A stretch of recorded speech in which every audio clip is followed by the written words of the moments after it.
Hey, what's up? Just drove the old Toyota to the job site. Unfortunately, in Chicago, we got hit with a major snowstorm.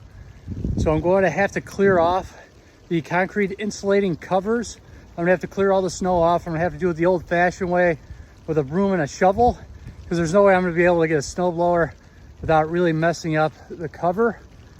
And the reason that you wanna do that is you don't wanna create an icing effect where it could actually crack the concrete. So I'm gonna have to get to work. But I've been getting a lot of questions on my old Sequoia.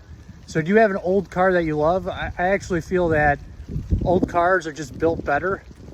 The Sequoia handled the snow like it was nothing, just cruised right through it. You don't have a big screen that's blinding you every time you get in the car. It's a V8, naturally aspirated, none of that turbo garbage.